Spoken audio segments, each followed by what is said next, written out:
We have all heard of the term midlife crisis thrown around amongst peers, maybe to your friends, older friends, for example.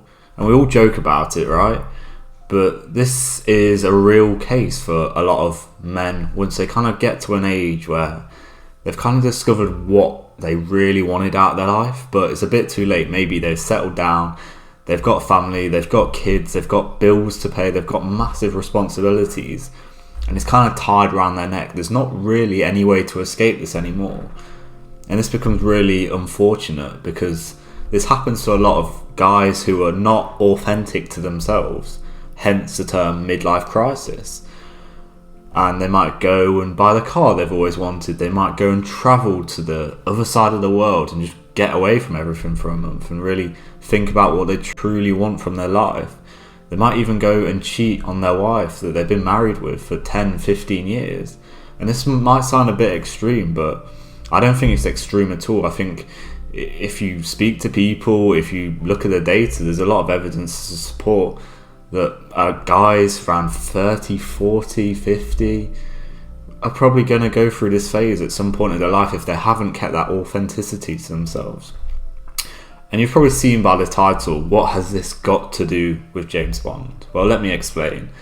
This is because the large majority of men don't stay true to themselves. When a half-decent woman comes into their lives, they'll do anything in their power to keep them sweet. And I think we all know, we've either been there ourselves or we've seen someone in our friendship group who has done this. I've seen it on countless occasions.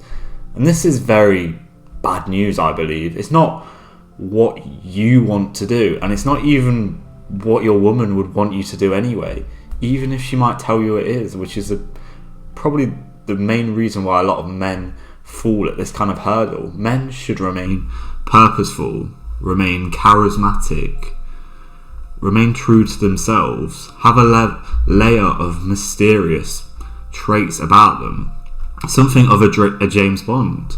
You'll hear the phrase, oh, well, it keeps the missus happy. Well, does it make you happy? Because before you know it, you were in a house that you didn't really want to buy, and you've got your own little kind of man cave, maybe it's a garage or something, and that's the only part of the house that you actually chose. That's the only part where you can kind of make it your own. Everything about the house is completely what your missus, the woman you have decided to be with, has pretty much dictated all of that. Maybe I'm describing your current relationship, your current life circumstances, and you actually kind of like it.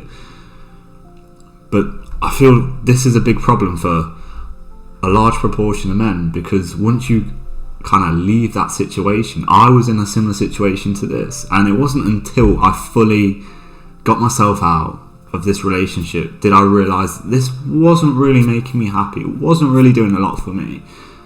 And sometimes you do have to take a step back to realise, okay, I haven't really been true to myself. A lot of the things that I wanted from my life, I don't have those same aspirations as I used to. Maybe you think, well, I change over time, but you have to really take some time away and think, is it my circumstances as someone who's kind of affected me, my environment that's changed this, or is it truly down to myself? Yeah, I have grown and been like, okay, I want something different from life, and if it is the latter, then good for you. But I think a lot of it is down to circumstances, the person you're with, that environment that has taken that kind of ambition, that drive, your goals that you always wanted in your life away from you. And you don't have to have the most exciting life. I'm not saying this by any means. And I'm not saying for you to not be with someone. I think if you find someone who you truly want to be with, especially if you're young, then you should 100% go for it. Because particularly where I'm from in the UK, good quality women can be quite hard to come around. And this is just how it is. It's not that easy. And I definitely think when you get that opportunity, if it's in front of you, you shouldn't pass on the opportunity, or you shouldn't just not be with someone because you think, oh, all women are this or that, or better opportunities will come further along the line. I think you should definitely go for that, but it's keeping that kind of those traits that I mentioned. Being purposeful is probably the biggest one, and like I say, you don't have to have that exciting life.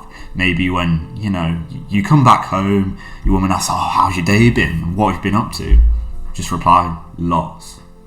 It keeps that level of mysterious side to you. You could have not been doing a lot at all. You could have just been working. You could have been just going to the gym. A lot of us kind of just do that on a daily basis. I know I do. It's work, gym.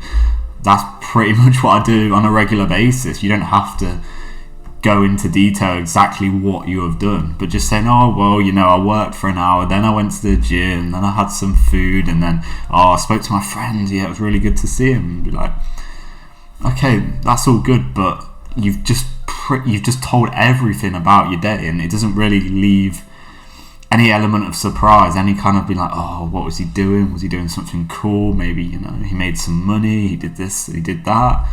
You might think this stuff is like irrelevant, but I do think, especially in the long term, if you just kind of laying all your cards on the table and saying exactly how it is, it kind of loses that sexiness in a relationship and that polarization that is very important, that a lot of relationships nowadays are very much missing. And we could talk about lifestyle. Someone like a James Bond, hopping from country to country, different locations, different venues, all of this. And you would probably, if I gave you the option and I took away the person you were with and I took away everything, I just put you, be like, this is, you can either have this lifestyle, you can go from place to place, hop from country to country, be wherever you want to be in the world, or you could be with this woman who you didn't really want to be with, and if she was actually the male version of who you were with, you probably wouldn't even want to be friends with her. And you can stay in your hometown and you can get a mortgage and you can kind of live this kind of happy lifestyle on paper and make everyone else around you happy. Which one would you really go for? Because I know which one I would go for, and that's something for you to bear in mind. If you take anything from the video, maybe just take some time to consider that, because as I said, that could have easily been me, and this is how a lot of relationships are these days. And just think about it, because I don't want you to get to that kind of age, you're 40, 50 years old and you're like, yeah, I kind of get this now, but it's too late, I'm kind of trapped. It happens. Me and my friend were speaking about it the other day. He works with people who are a lot older than him, and you have to take some lessons from these people because they have a lot more life experience than we do. And they're like, yeah, I kind of bought all these stuffs in my life that I thought would make me happy and it didn't. And I got a house and I'm with someone that we're not really compatible anymore. We've kind of grown apart. You hear this all the time. I'm sure there's someone in your life who you can think of this now. So just be wise and take some time to really think what you want from your life. And when it comes to finding someone, when you find someone who you truly want to be with, remember what your goals are and be purposeful to that and remain focused on those goals. Don't let that slide and don't get too complacent. That is probably the biggest thing that happens to especially a lot of young guys. Maybe if you get with a woman who in your 20s, when you have that kind of drive and ambition to go and you're working towards something, you've got that momentum behind you, and then it kind of just slowly fades away, and before you know it, you're out of shape. You've not been working on that thing you said you were always going to do. You've kind of just let everything slide, and you know, you might not think on paper it's that bad because you're with this woman and you've got the house, you're starting a family and all of this. It sounds really good, but remember those goals you had when you were 20 and you were really working hard towards them, and before you know it, it can be too late because time just goes so fast, and before you know it, it's too late to go back and really go and get those goals when you had that momentum behind you. So my message I want to leave you with is you have to be a bit more selfish sometimes, and you can't panic and settle for a life that is not what you truly wanted. And that's probably one of the biggest things that I have on this channel, is just going for that life that you've always wanted and not settling for less. And yeah, I hope this video has been impactful for you. Maybe it's made you reconsider your current circumstances, maybe it's not. If not, that's fair enough. This is my kind of worldview, and particularly where I am currently in my life. Maybe you think very different. All that is appreciated. You can leave a comment below. Like and subscribe. My one-to-one personal coaching link will be below. And yeah, have a good Easter. I'm not sure when this video will be uploaded. It's currently the Saturday of Easter. Might not be before, but enjoy the rest of your day. Take care, and I'll see you in the next one.